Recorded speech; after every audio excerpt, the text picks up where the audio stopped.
Greetings, Word Horde. We're here with an exciting option for you, a version of our podcast without any ads. That's right. No advertising interruptions, just the content you love, ready to go in your favorite podcast apps like Spotify and Apple Podcasts. It's another way to support the show, ensuring that we keep bringing you the word stories and language explorations that you love. Try it at waywardradio.org/ad-free. And it's affordable. For just a small subscription fee, you can enjoy A Way with Words uninterrupted, except by us. Plus, it makes a great gift. Know somebody who loves language as much as you do? Give them the gift of words. Easy to sign up, easy to enjoy. It's the same A Way with Words, just streamlined for your listening pleasure. Go to waywardradio.org/ad-free. Support us, support the show, and enjoy an ad-free listening experience. waywardradio.org/ad-free. Thank you. You're listening to A Way with Words, the show about language and how we use it. I'm Grant Barrett. And I'm Martha Barnett. Grant, this week I put on my flippers and mask and took a deep dive into one of our favorite books. The dictionary? Close. It was Homeground, A Guide to the American Landscape. Oh, what a lovely book. Yes. You'll recall that this is a book in which writers have gathered more than 800 terms that have to do with features of the landscape particular to various places. So right. these are words that are used in particular locales, but not necessarily something that you would find in a regular dictionary. And here's a great example from that book that I brought up from my deep dive, Paternoster Lake. So paternoster is our father in Latin? Yes. Yes. So I don't really know where to go from there. Yeah. It's sort of puzzling, but this right? isn't an official name. This is a kind of lake, right? Yeah. So not a proper noun. Yeah, it's a series of circular lakes along a valley. Like you're standing at one end of the valley. Does it look like rosary beads? Yes, that's exactly okay. it. That's exactly it. As the book says, a paternoster lake is also known as a glacial stairway, the result of a mountain glacier pushing down a valley, scouring at various intervals a series of water basins connected by rapids and waterfalls. Scouring a series of water basins. Yeah. This is why we like this book. Not just the language, but it's well defined and well written. Yes. And it's about nature. That's right. Yeah, the editors, Barry Lopez and Deborah Gwartney, gathered a bunch of writers together to do these individual entries. And so they all took them very seriously and really poured a lot into it. And the book is Homeground, edited by Barry Lopez and Deborah Gwartney. And I'll share a couple of other examples later in the show. Fantastic. You know, we love to learn new words from our listeners, no matter who you are, what language you speak, or wherever you are in the world. Give us a call, send us an email, talk to us on Twitter, 877-929-9673. That's toll free in the U.S. and Canada. You can send us an email to words@waywardradio.org or talk to us on Twitter at WAYWORD. Hello, you have a way with words. Hello, my name is Matt. And Simon. We're from Waukesha, Wisconsin. Simon and Matt, hello. Welcome to the show. What can we do for you? Well, we had a question. We were walking to school. This is actually a couple of years ago, and we've been waiting to call. We finally did it. So we were walking to school, and we had a question. Simon, do you remember what words we were wondering about? The difference between barely and nearly.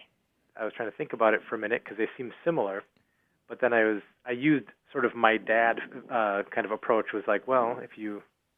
Pardon my bluntness, but if you nearly poop your pants, then you almost did, but you're in the clear. If you barely pooped your pants, it seemed like you just a little bit not good, better go change. So that was my dad's approach at translating it and putting it in a very clearly painted sort of setup for Simon. So and we've kind of explored that because there's sort of subtle opposites. But Simon, you had one too, right? What was your thought on it? Like if you nearly fell off a cliff, you barely hung on. And then if you barely fell off, you nearly hung on. Yeah, kind of. Yeah, it's true. It's all about those circumstances, right? Mm-hmm. So you might almost think about it as a timeline where there's an event and nearly is before the event and barely is after the event, right? Right. It seems like it gets because when we were trying to look at opposites, you couldn't say like I nearly died versus I barely died. Right. There's a completeness in, it works if it seems to work only if there were like shades of something in a sense, or the timing wise it seems to fit that. Yeah, so it's more about chronological, it's more about time than it is about them being opposites. That's so interesting because I think of it in terms of space. I'm thinking visually. Like if I reach my finger out and I nearly tap you on the shoulder, I didn't really tap you on the shoulder, but if I barely tap you on the shoulder, I've crossed a line. But it's the lightest of touches. Yeah. Yeah. Yeah. So, time and space are the keys here, I think. I love it that Dad immediately went to the bodily functions for the explanation. And the son's got the classy one. He's talking about cliffs and falling. Nice going, Simon.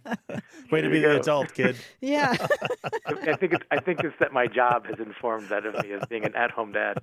Okay. Wow, it sounds like you all have a lot of interesting conversations. Well, he's 10 now, and when he was 8, he'd written a chapter book, a Star Wars-inspired chapter book. Oh, nice, Simon. Over 100-some pages into it when he moved on to the next book. I don't know if he's quite finished some of them, but he's quite a reader and writer. 100 pages. What was the title? The Lost Ship.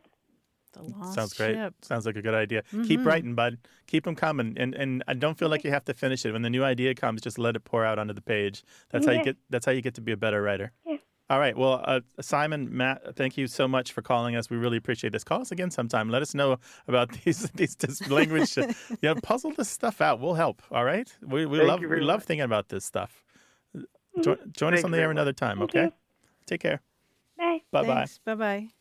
Sometimes it's about cliffs. Sometimes it's about number 2. 877-929-9673. You can tell us the whole thing in email, words@waywardradio.org, or just write it down in a message on Twitter at WAYWORD. Hi, you have a way with words. Hey there, this is Jacob calling from Dallas. Hi, Jacob. What's going on? I've been interested in a phrase that my grandfather used to say when I was a kid. And it's one that just on the outset it explains itself, but I've always been interested in where it comes from. And the specific phrase is having a come apart, or specifically the way he used to say it is having a come apart. Having a come apart. In the cases where he'd say it is, if either myself or a cousin or a little brother or something just started to freak out or had a breakdown, essentially you were having a come apart. After a handful of years, I started saying it outside of my family, especially when I moved from Odessa, Texas to Dallas. Mm-hmm. And no one knew what the heck I was saying. No one had heard of it before at all. I would just get blank stares or questioning looks. So I was wondering if you guys could help me with that. I'm not surprised. It's not that common. It's rare enough that it's not in any of my specialty dictionaries at all. But it's common enough that if you look in digital archives of newspapers and books, you will find enough uses of it to find that it's not particularly regional either. So it doesn't belong only to Texas or the South or anything like that. The earliest that I can find it is 1984. I wouldn't be surprised if it's much older than that. But your description of a come apart as being the same as a breakdown is a good one. So it's a falling to pieces, right? Or losing your cool, or losing the plot. It's the opposite of a come together. Yeah, and I've said that a couple of times, but that even sounded stranger. So, out of curiosity, when you've seen it written or documented, how exactly is it spelled out? Well, it is a noun phrase, which is one of the things that's odd about it, because everyone can think of the verb phrase to come apart. That's really common, right? Oh, she's coming apart, meaning she's having a nervous breakdown. But to say someone is having a come apart is a space, C-O-M-E space, one word, A-P-A-R-T, a come apart. And you might, sometimes I've seen come apart hyphenated, COME-APART. Oh, really? Okay, Yeah. that's interesting. But usually not. So it's a noun phrase, a come apart, a come apart. I'm picturing a 2-year-old, having a meltdown, but I like a come apart. Yeah, come apart. Yeah, and so and I've seen wheels that. That's are coming 100% when it was used. I can remember specific examples of Oh, really? my little brother having a come apart. So I've seen it in newspapers and books from across the country, from coast to coast, north to south, from newspaper columnists and sports reporters, and in political contexts as well, where people are talking about their own political party or an opposing political party having a come apart because they didn't get their way or couldn't get their way. Well, I'm wondering if that's probably where my grandfather picked it up, was reading some sports article about a football team or otherwise. Given that you mentioned it was in the mid-'80s, that would make sense because I was coming up in the late '80s. So it probably would have been in his parlance at the time. It's a good one. Jacob, thank you for calling. Yeah, thank you so much. I really appreciate it. All right, take care now. All right, cheers. Bye-bye. Call us, 877-929-9673, or send your language questions to words@waywardradio.org. Hello, welcome to Away with Words. Hi, this is Lucy from San Diego. So my question is about a phrase that my mom says a lot, and that usually it's when somebody has made a guess about something or tried to do something but they were unsuccessful. Mm-hmm. Then she always says, "Oh, close, but no tomato."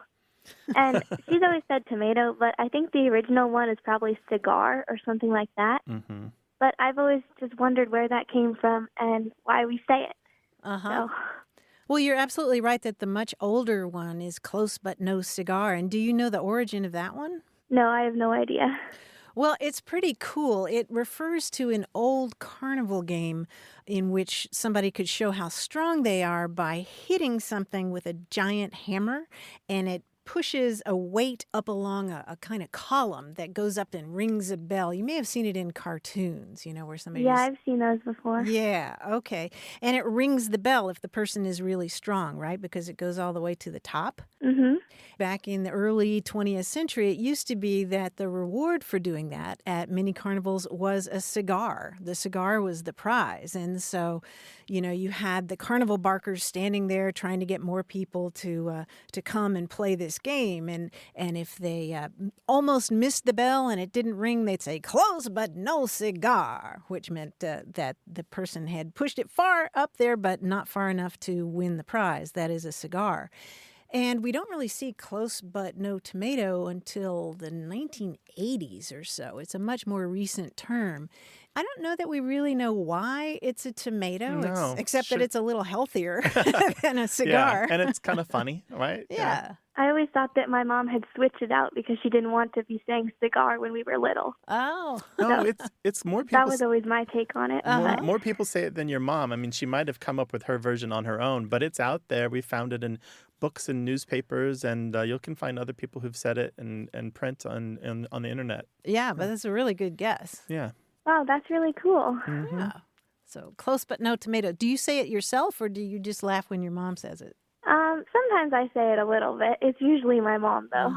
Uh-huh. The earliest version that we found in print of Close But No Tomato was from a textbook for people who wanted to go into broadcast news. Does your mom work in broadcast news? No, she does not. Okay, just thought I'd ask. That's really cool, though. Okay. Well, cool. Thank you, Lucy, for giving us a call. We really appreciate it. My whole family really loves your show, so this is yeah. really exciting. That's nice. well, all right. Take care of yourself. Thank you. All right. Thanks, Bye. Lucy. Bye-bye. Bye-bye. 877-929-9673 or email words@waywardradio.org.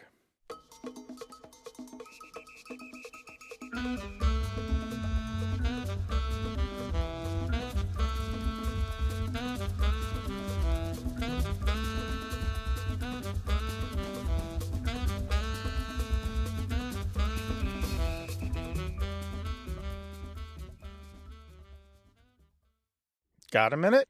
We need your help. Head over to gum.fm/words and share your thoughts in our quick survey. Your feedback matters. It's the backbone of our show's success. Thanks for making our show even more successful. That's gum.fm/WORDS. Thank you. You're listening to Away with Words, the show about language and how we use it. I'm Martha Barnett. And I'm Grant Barrett, and we're joined from New York City by our quiz guide, John Chinesky. Hey, Grant. Hey, Martha. How you guys doing? Hey, bud. All right. What's up? Good to hear from you. You know, we're going to do a little quiz that we've done before today. It's called Common Bonds. I'll give you 3 things, and you tell me what they have in common. Now, there's lots of names for these. If you're come to a pub quiz at Trivia NYC, we call it the Name 3 round. If you've played the game called Tri-Bond, it's the same thing. If you're a fan of the UK game show Only Connect, that's the same thing. For example, if I said a report card, USDA inspected beef, and an incline, you would say Grade A. grades. Grades. Yes, grades is all Okay. I need on that. Yeah, Yes. so I'll give you 3 Okay. things. You tell me what they have in common. All right, Okay. here we go. Whistle, ear, foil, 10. T-I-N. tin. Tin, right off the bat. Very good. Right at the gate, Grant. Well done. Tin whistle, tin ear, tin foil. Good. How about this one? Crash, golf, pastry. Cart. Cart is right. Crash cart. C-A-R-T. Cart. Crash C-I-R-T, cart. Crash cart, golf cart, pastry cart. Very good. How about this one? Hotter, beagle, craven. Well, you can take off the first letter of each and come up with a different animal. That's what it is. Yes, very good, Martha. Hotter becomes an otter. Beagle becomes an eagle. Craven is a raven. All right, let's try this one. Set, run, go. These are the entries in the Oxford English Dictionary with the most definitions. Yes, very good. Words with about over 450 definitions each. 430 for set, 396 for run, 368 for go on average. Actually, as it were. though, run was recently revised in past set. Oh, really? Okay, that's Yes. great. Good to know. How about this one? Martin Amis, Joseph Hillman King, Tessa Dahl. Martin Amis, Joseph Right. King, and Tessa Dahl. Right. How do you spell Dahl? D-A-H-L. They are all children of famous writers who are also writers themselves. Yes, exactly. Martin Amis's dad was Kingsley Amis. Joseph Hillman King is Stephen King's son, and Roald Dahl was Tessa Dahl's dad. Here's the last one. Discord, Slack, Overtone. These are all chat apps for group communication. Yes, they are voice and text chat apps. So very good. Mostly, my kids use Discord for gaming chat. I'm going to go check on what they're doing right now. You guys did absolutely very, very well in this common bond quiz. Nicely done. Thanks, bud. Take care of yourself. Thanks, John. Talk to you next time. Bye bye. Bye-bye. And we'd love to bond with you over language, any aspect whatsoever. Slang, grammar, word origins, regional dialects, that weird thing your grandmother used to say. Call us, 877-929-9673, or send it to us in email. The address is words@waywardradio.org.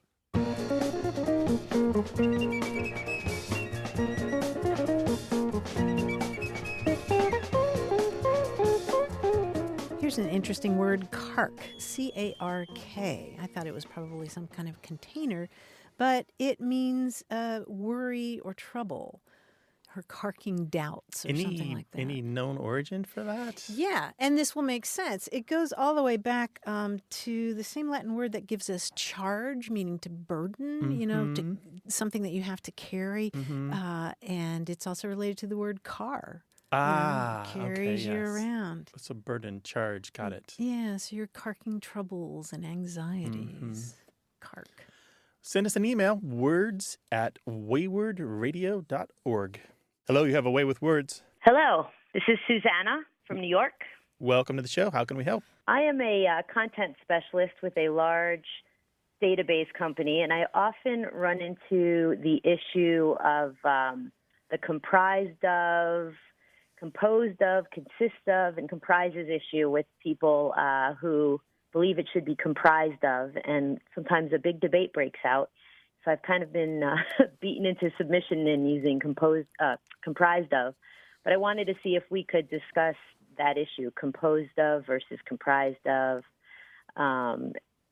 how to use that word appropriately. So tell us about the comprised of debate there. So a typical sentence or a typical phrase in our very sexy industry of technology would be something like, they are building somewhat unwieldy multi-cloud environments comprised of SaaS or PaaS cloud offerings or mixes of public infrastructure as a service environment.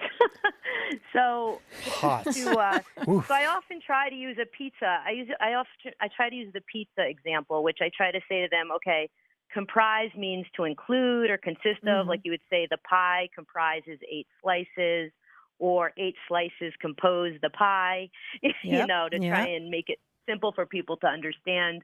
But it seems like most people just want to default to comprise of. But then when I insert the constitute or consists of, it often sounds funny. It doesn't fit in the sentence, and it looks weird. But I've kind of just given up hope. Oh, so I just use comprised of. But I want to be able to explain to them, or even send them a podcast of the show to say, hey, I'm not the only one who says this is incorrect in this instance, So, I was looking for guidance on how people keep it clear, because it's very confusing, the difference between comprise or when to use comprising or comprises. Do you ever use the comprise of, or should you just go with compose as an alternative, is composed of, as an example. Yeah. Well, Susanna, you'll be glad to know that technically you're right. Just don't say comprised of. Just don't. That's the traditional rule. The problem is that people like you and me sound sort of prissy now when we insist that you shouldn't say comprised of. I mean, if you go back to the origin of this word, it's related to the word comprehend. It comes from Latin words that mean basically to wrap your arms around something. And your pizza example is a good one. I like talking about the alphabet, too. The alphabet comprises 26 letters. Or it's composed of 26 letters, or it consists of 26 letters. Yeah, but technically, traditionally, sticklers are going to say don't say comprised of. But okay. But but then what do you do with that information in your workplace? Right. Well, now I show them that an authoritative source has agreed with me, and I play the podcast for everyone, and then everyone just falls into line. Yeah, an authoritative, prissy source. And I change the industry for the better. Maybe. I just always try to reword it because I start to question myself. Yeah. Because you said this yourself, Susanna. Just avoid comprise. Just avoid the word. Just get out of the argument altogether and stop using comprise. Do you have an in-house style guide, by the way, for these kinds of things? Yeah, I based it on the AP style guide, although some people, whether it's AP or Chicago style, that is basically what I use. Although with social media and everything, I'm kind of being forced away, from the norms sometimes just because of spacing issues. If it's a short blog post or social media, even spelling out acronyms. I mean, most of our product names are so long, we've just resorted to using acronyms and things like that we hope people in the industry just inherently know. Right. But yeah, there's a lot of grammatical norms that, of course, go out the window now as I move to a paradigm of digital and social media where everything has to be so short and the average reading time is like 25 seconds on a blog, Right. So it's a constant battle since I'm almost 50 now, and I'm very well entrenched. I used to carry that AP style guide like a Bible. Yeah. And now I have to kind of let it go sometimes. So. You have to choose your battles, right? That's right. Yeah. Yeah, for this one, I think you gave yourself the solution. If they insist on using comprise, just go with constitute or compose, composed of or constituted of, and just move on and just sideline that word from here on out. Put it on a brass plaque and never use it again. Right.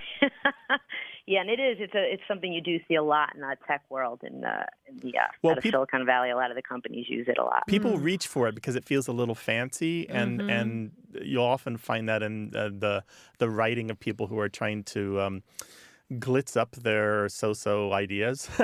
Right. And so maybe use it as a signal that you need to pay more attention to their content too. Yeah, it's just one of those words where somebody is going to have a problem with it. You know? That's true as well. Whether you Yeah. get it right or wrong, somebody's going to have difficulty with it. Yeah. Hey, Well, Susanna. yeah, I appreciate your help on this, and I'll stick with what you recommended then to try and make my life easier. Yeah, that's the goal. Thanks for your call. Take care now. Bye, Susanna. Okay, thank you. Bye-bye. Bye-bye. Bye.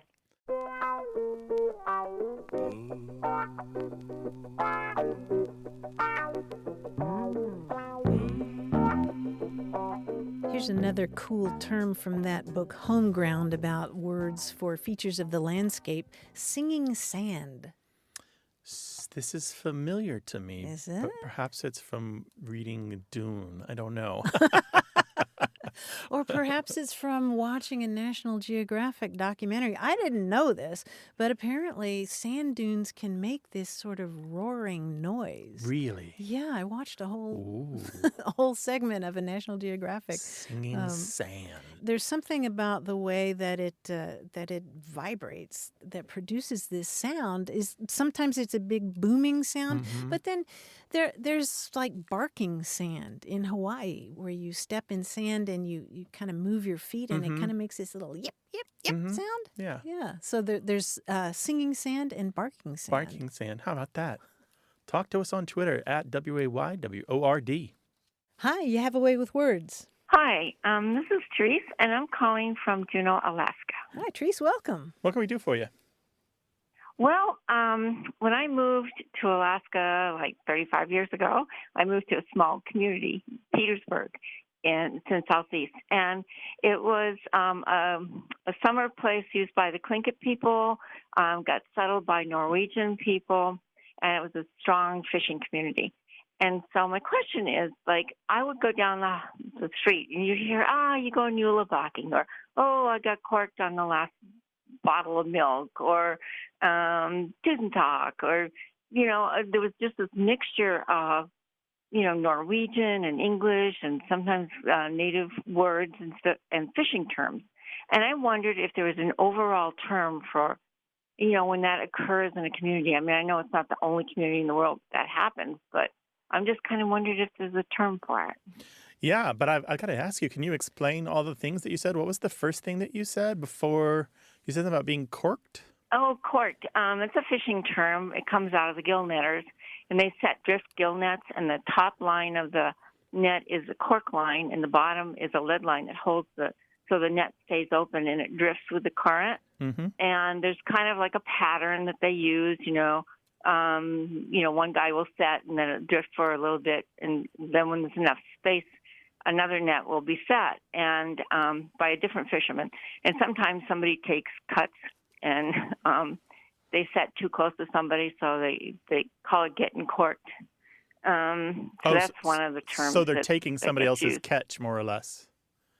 Well, they're kind of interfering with somebody's ability to get a good catch.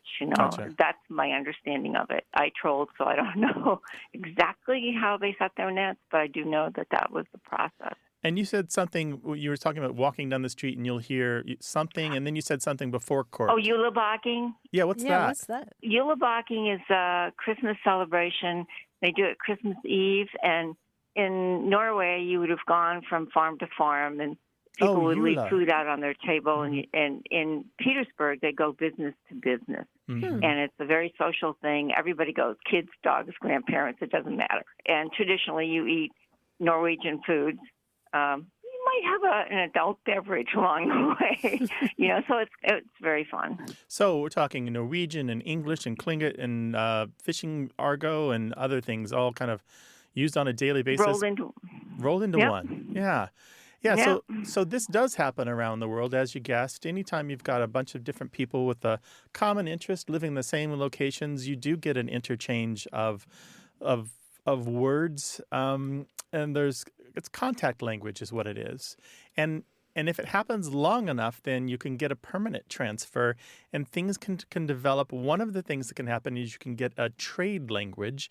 And there have been some known in the Pacific Northwest, as a matter of fact, where a language developed that was used amongst people who traded. And now it was only used for trade, where they would come together for agricultural products and fish products and different kinds of things and use it just as long as they were doing commerce together, as long as they were doing business. But it wasn't something they used on a day-to-day basis in their homes. Then you can also get pidgins, if it happens long enough, where two or more languages can combine different features, grammatical features and lexical features, and develop something more sophisticated with rules, and that can be passed along from parents to children, and it can become an actual language. And these can survive generations and be something that can be passed through time and history and be cataloged and join the larger human family of languages. And that's spelled Pidgin. That's right, Pigeon. Not like the bird. Yeah. Is that they refer to that in Hawaii sometimes? Yeah, that's right. There is a Hawaiian pidgin, which is a mix of the original Hawaiian language and English. Well, I was just curious because, I mean, that was one of the things that first struck me as a young, just out of college going there and hearing this and going, wow, it's kind of interesting. I came from New England and we have our own little set of weird words too, but I just kind of wondered how that came about and how it was referred to. Yeah, but languages in contact always leave a little bit of each other on each other, and it works both ways. Even a small language surrounded by a larger language will leave a little something behind. It always happens if there's a sufficient length of time. Just a little bit around. Sometimes it's just food words. Sometimes it's commerce words. Sometimes it's family terms. But there's just a little something left behind. I thought it enriched the community. I agree. I think it does, and it leaves a flavor. Yeah.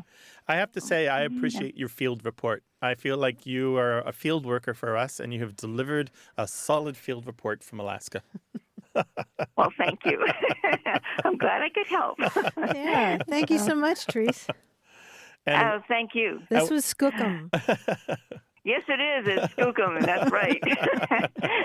So, have a great day. Take care now. Bye-bye. Thank you. Yeah. Well, what are the words and phrases and idioms that flavor your part of the world? Let us know. 877-929-9673 or email words@waywardradio.org.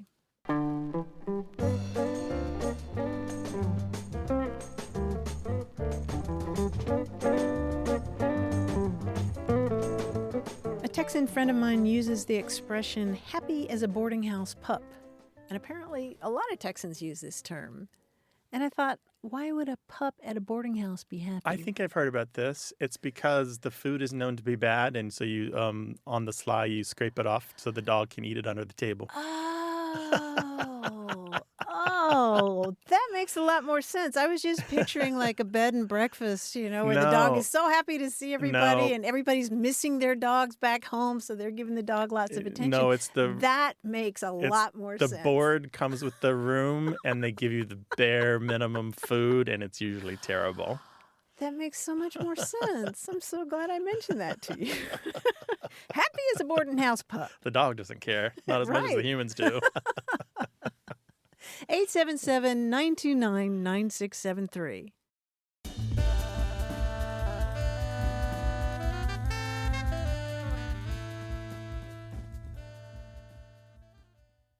Hey, we've got something special for those of you who love our show but could do without the ads. That's right. Imagine a way with words, the same engaging conversations, the same deep dives into language without advertising interruptions. We're talking about our ad-free podcast feed. It's sleek, clean, and it's just for our supporters. It's at waywardradio.org/ad-free. It's inexpensive, easy to sign up for, and works with all major podcast apps like Apple Podcasts and Spotify.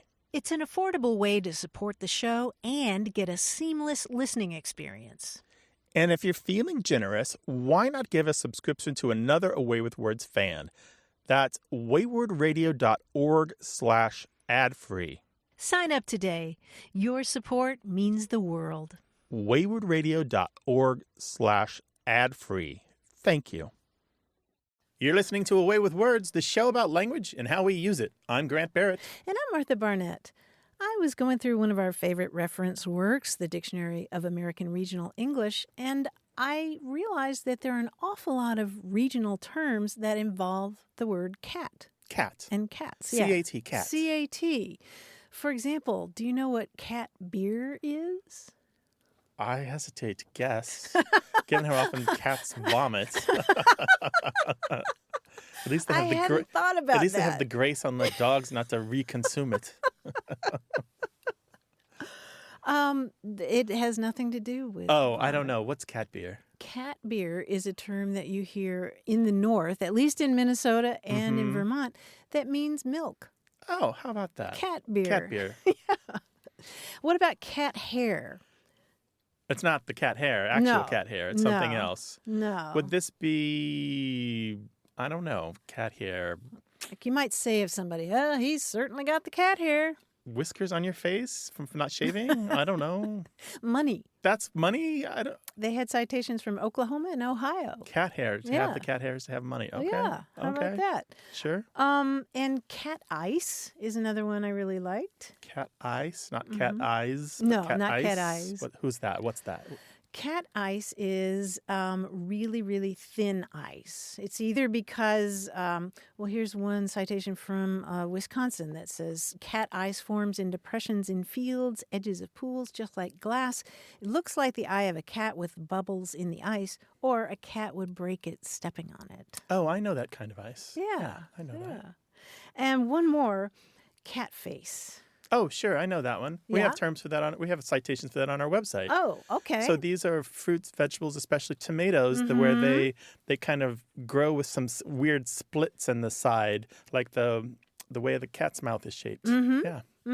Yeah, or the way that a tomato looks when you pull it off the vine. You know, that part where it connected to the vine. Well, it looks like the triangular shape of a cat's face. Yeah. There are actually a couple of other definitions for cat face. One is a scar or knot on a tree. Oh, yeah. But the one that I really like is the one that's used largely in the African American community in the South. And it means a wrinkle or pucker in clothing when ironed too dry.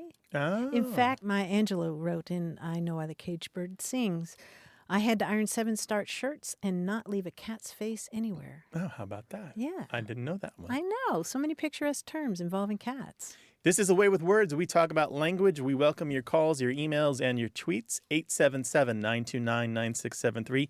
Email words@waywardradio.org or talk to us on Twitter at WAYWORD.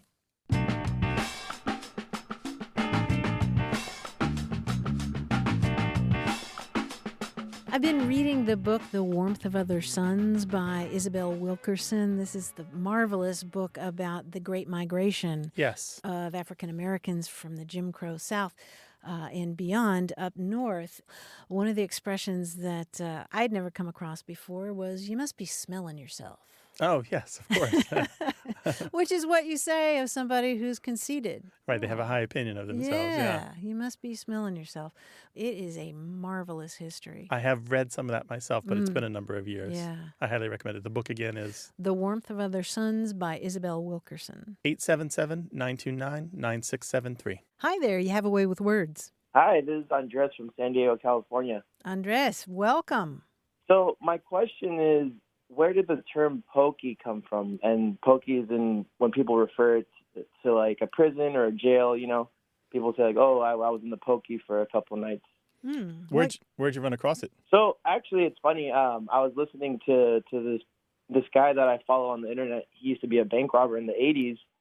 And I don't hear many people say the term pokey anymore. I used to hear it when I was younger, with my uncles and stuff like that. But he referred to jail as pokey, and it kind of just brought back memories. I was like, I wonder where that came from. There's a little bit of mystery in it, like so many words. We don't know the full story, but it probably goes back to a word known as pogie, which is maybe familiar to you, and I'll get into that in a little bit, which meant a workhouse or a poorhouse. Those two words might not be very well known these days. A workhouse was prison where you worked as part of your sentence. You did manual labor usually, and a poorhouse was a similar place where you worked off a debt, or maybe it used to be common if you owed money and couldn't pay it, you were imprisoned. Now this is not allowed anymore, but at the time it was, and those were known as pogies as well. That word in turn, we're not really sure where it comes from, but there's another word that you may know, which is the adjective pokey, which is spelled without the E, P-O-K-Y, which means small or cramped, and it may be related to that.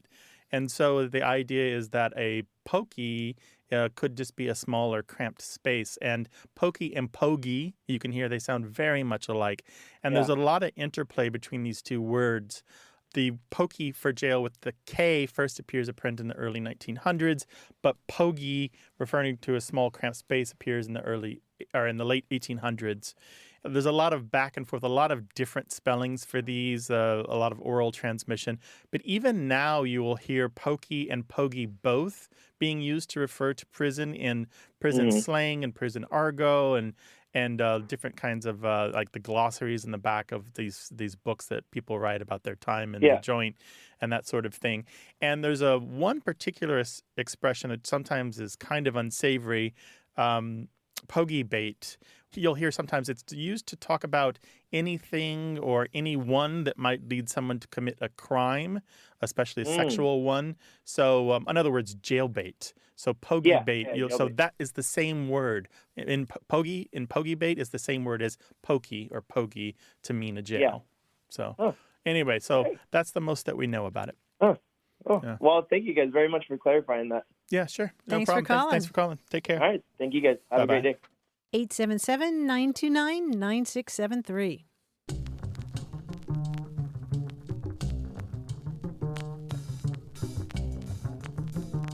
Here's another cat word from the Dictionary of American Regional English, kittenball. It's all one word, kittenball. Okay, so it's an ordinary phrase, but because you're presenting it this way, it must mean something not ordinary. Yeah. Plant related? Nope. No. Nope. I have no idea. It's an early name for softball. Softball. Yeah. According to Paul Dixon's Baseball Dictionary, it was introduced in Minneapolis by a fire company as a form of exercise. And the first team took the name Kittens as their nickname. Oh, okay. And set up a little diamond next to the station. So it's kind of an informal term for softball and heard in places like Minnesota and Iowa. Kittenball instead of as opposed to maybe hardball, so suggesting the softness of the sport versus okay. Yeah. Go Kittens. Go Kittens. 877-929-9673. Hello, you have a way with words. Hey, how's it going? Hi, it's going well. Who are you and where are you calling from? So this is Omar, and I'm calling from Wilmington, North Carolina. Ah, from Wilmington, there on the coast, huh? Yeah. Okay, well, great. What can we talk with you about? Sure. So a little backstory. I was born and raised in Pakistan, and I grew up playing a very popular sport over there called cricket. Sure. And oftentimes I would hear the TV commentators talk about the cricket team captain as the skipper. And I was curious if the term skipper is used for captains of other sports or if it's even used outside the context of sports. Mm-hmm. Yeah, so skipper for the team captain in cricket, right? Yes. Yeah, it's incredibly common. You'll find it in curling sometimes, bowling or bowls, sometimes even in cycling. It comes from, of course, naval usage or seafaring usage. And even in more informal context, just some skipper, anybody in charge of a bus sometimes, or any kind of public transit is just jokingly or in a friendly way sometimes called the skipper, or even abbreviated to skip. Did you ever call your team captain just skip? Not really, but generally I would hear the commentators talk about, the skipper is out on the field for the coin toss. Yeah. And generally it was the Australian cricket team, and they would be referring to their captain as the skipper. Okay. Yeah, so it comes directly from the skipper of a ship, and the word skipper itself comes from the word ship, and it basically means the person who conducts a ship, the person who makes the ship go where the ship needs to go. it's kind of a borrowed usage, the person in charge of conducting this whole enterprise and making it go and do what it needs to do. So yeah, it's that makes sense. Sometimes even in American baseball, the manager of a team is called the skipper or the skip. Okay, that makes sense. Yeah. Yeah, so it's not just cricket, but so you're saying in Pakistan it's less likely to call the captain of the team the skipper, more likely in Australian cricket? Yeah, the few times that I do recall it, I would hear the commentators talk about the captains out on the field. And generally it was the Australian commentators or the Australian cricket team referring to their captain as the skipper. Okay. How's the Pakistan team doing this year? Not that great. No. I'm sorry to hear that. All right. Thanks for your call, Omar. We appreciate it. Thank you. All right. Take care. Bye-bye. Bye-bye. If you've got a question about the language of sports in your country, talk to us. 877-929-9673 or email words@waywardradio.org.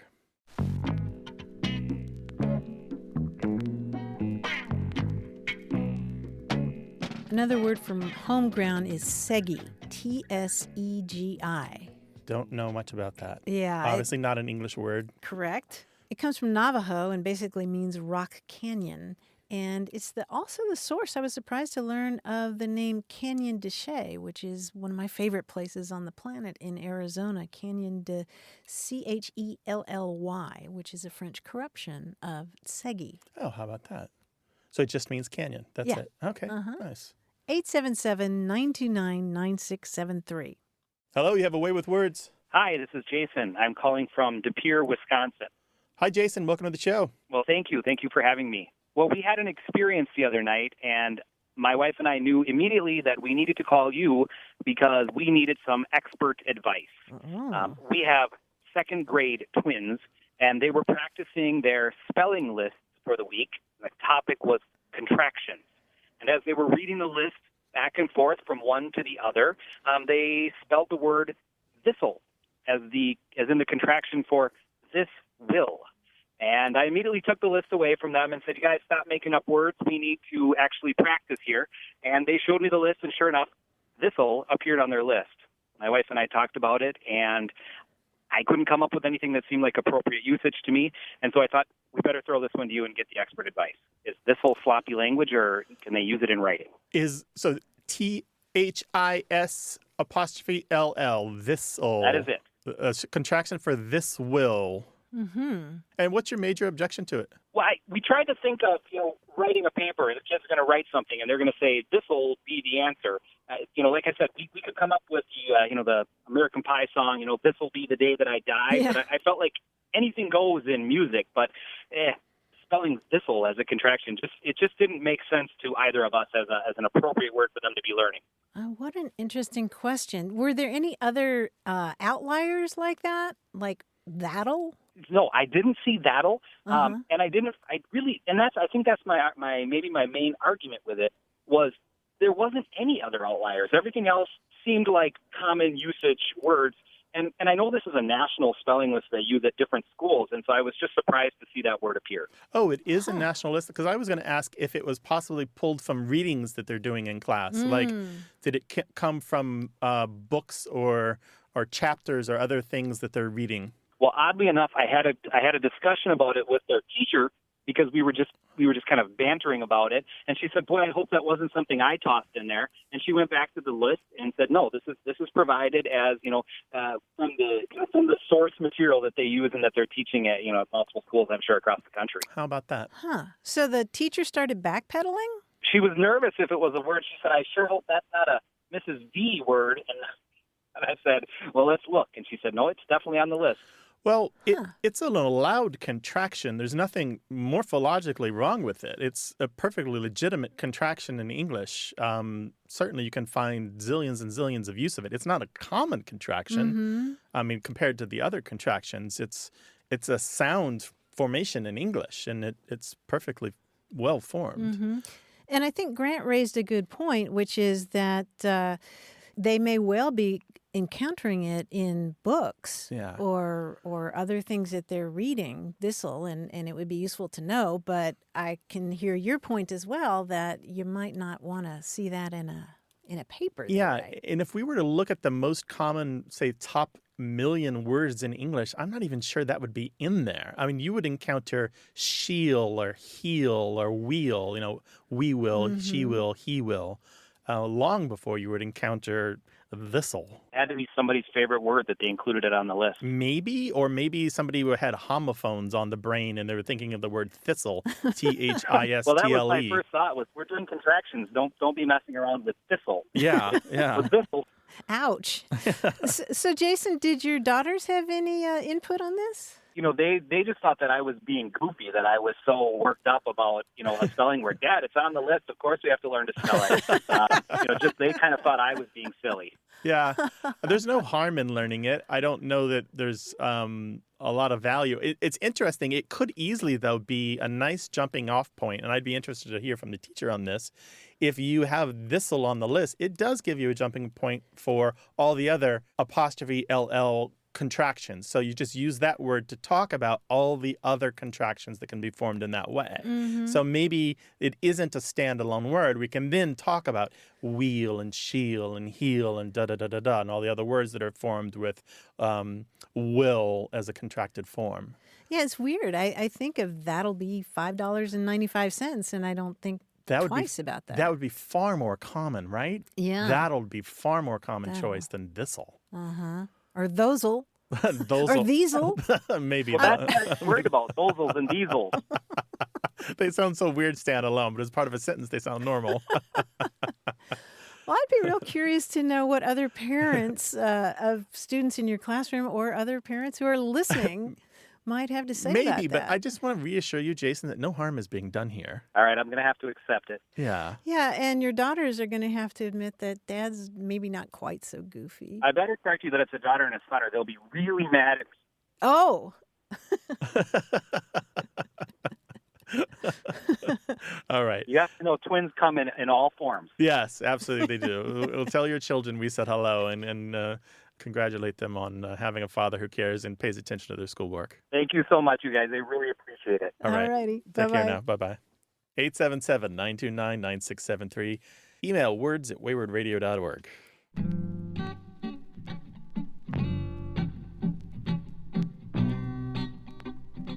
Here's a cool Latin word, latibulum.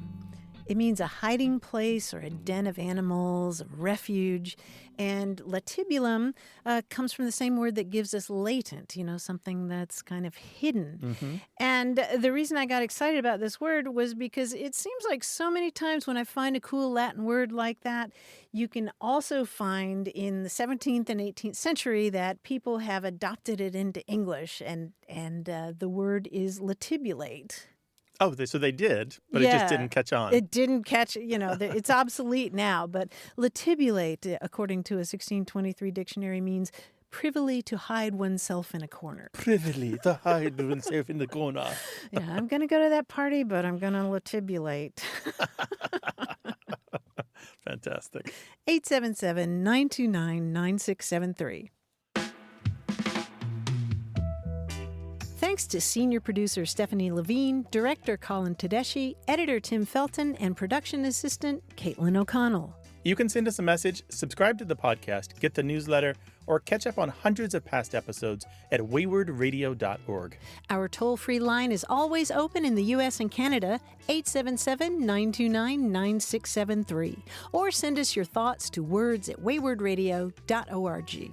Away with Words is an independent production of Wayward Inc., a nonprofit supported by listeners and organizations who are changing the way the world talks about language. We're coming to you from the Recording Arts Center at Studio West in San Diego, California. Thanks for listening. I'm Grant Barrett. And I'm Martha Barnett. Until next time, goodbye. Bye.